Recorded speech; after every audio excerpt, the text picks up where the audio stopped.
Hey everyone, Josh Hennig. Welcome to part 2 of our beginner's guide to supplementation. Be sure to check out part 1 where we talk about what are supplements and what is the point of them and their relation to your diet. In this video, we're going to talk about supplements options for you, okay? And the reason why, like we said before, you may be taking supplements right now. You may be taking multivitamins, fish oil.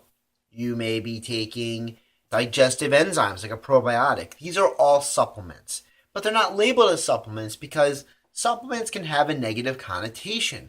People look at supplements and for, say, performance-enhancing drugs in the same category. And they're not the same because the purpose of supplements is to add on to an already healthy diet, exercise, program, and lifestyle. You look at a lot of the things that are set out by the USDA and other organizations that recommend how much protein and other macro and micronutrients your body needs. The problem is a lot of these examples are for sedentary individuals, are not going to be healthy and fit. Because they're being sedentary, they're not being active. So as a result, those numbers that they give you for the amount of protein, the amount of fats and carbs and vitamins and minerals, all of those numbers they throw at you don't apply to you because you're getting out there and exercising and being active 3 to 6 days a week. You're not sitting on the couch and laying in bed 24 hours a day or 16 hours a day or 10 hours a day. You're getting up and doing stuff. You're going for walks. You're having to chase your kids if you're a parent, okay? What if you have a job or you work as a masonry worker or as a construction worker? You're not being sedentary. You work at a car auto shop. You're not being sedentary. So guess what? Those numbers don't relate to you. And then on top of that, you're going out and exercising 30 minutes to an hour a day. So the reality is that you need more than what you're getting. And that's the purpose of supplements. So let's talk about the basic concept of supplements and what they do. A big supplement out there that's sold by the industry is protein powders. And that's why we've done a video series earlier on this YouTube channel talking about different supplement proteins. And we'll get into more supplements as we get down the line later this year. But right now, you have to understand what the purpose of protein powders. It's not to replace eating protein. Very rarely do people need to cut out eating all animal products. If you have a specific allergy, you have a specific health condition, please consult your doctor, ask him about that. But the majority of people could use a protein supplement to help boost the amount of protein they get on a daily basis. So what are some sources that are in protein powders? Well, you have your whey, you have your casein. These are two protein sources that come from dairy products. They are the main sources within milk and other dairy products that make up the amount of protein that is in them. Egg albumin is a popular protein powder additive that people put in. You also have soy proteins and other plant proteins. People sometimes like to have what they call vegan protein powders for those of you out there who try to have a non-animal diet. So these are all sources that people put into their protein powders. Again, your health, that's something that you have to figure out. If you have a preference for something, you have to do the research. But again, it gets back to you making the action to better your life and educating yourself.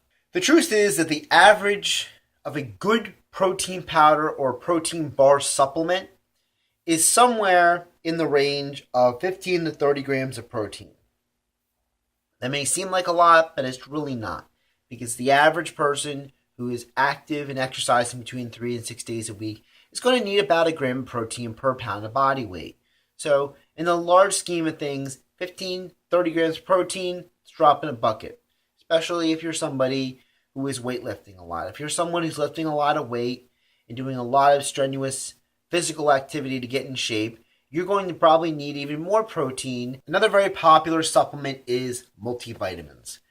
We've all heard the stories about you want to get your multivitamins. We've got 100 million commercials for those over the last few decades.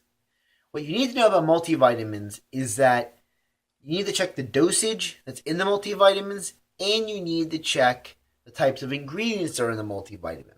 Because the truth is that what most people don't understand is that, one, a lot of multivitamins underdose vitamin A, vitamin C, and vitamin Bs. Vitamin C is water soluble. So if you take too much vitamin C, you will digest it and flush it out. Okay? Most people don't get enough vitamin A in their diet. Vitamin B, there's a group of vitamins that make up vitamin B. So getting a little bit here and a little bit there helps, but it's not going to do you a lot of good in the long run.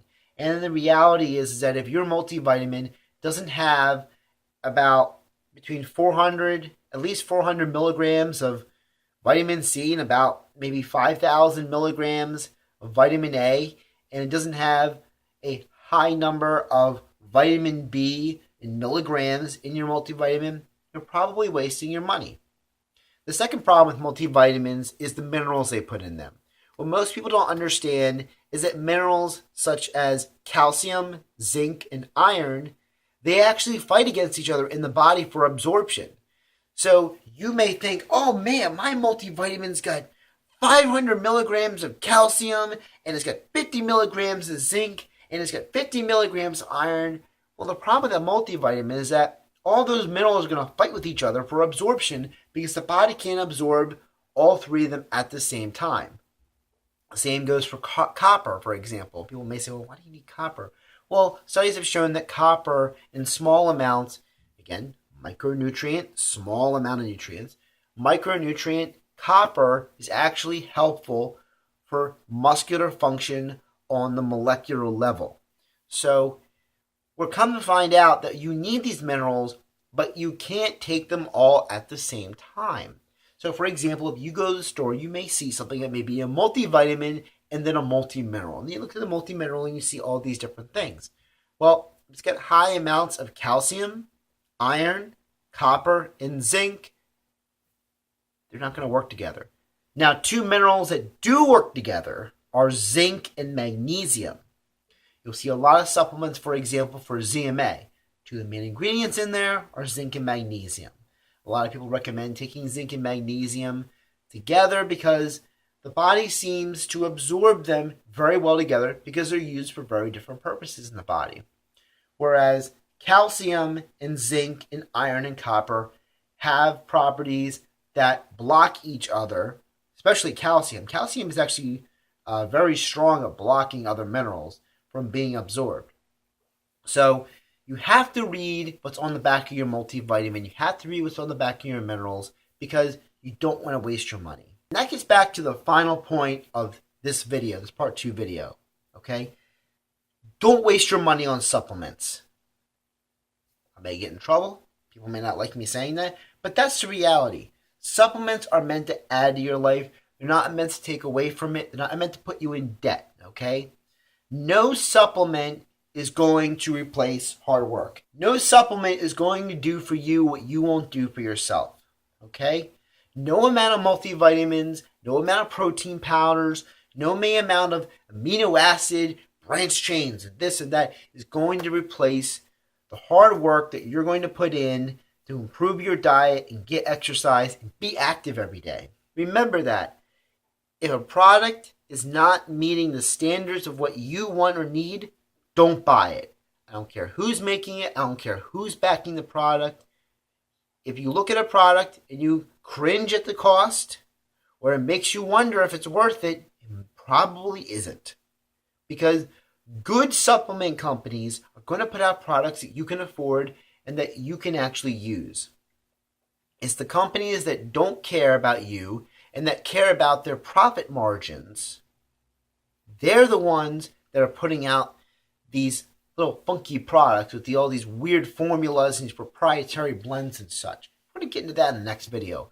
But for right now, my takeaway for you is supplements, they add to your life. They add to your diet. It can be a great source of protein. Make sure you read the multivitamins and the multiminerals that you buy from the store. And last but not least, don't put yourself in debt for supplements. This is Josh Hennig. If you like this video and found it educational, hit that like button, subscribe to this channel, and be sure to check out part 3 of our beginner's guide, supplementation.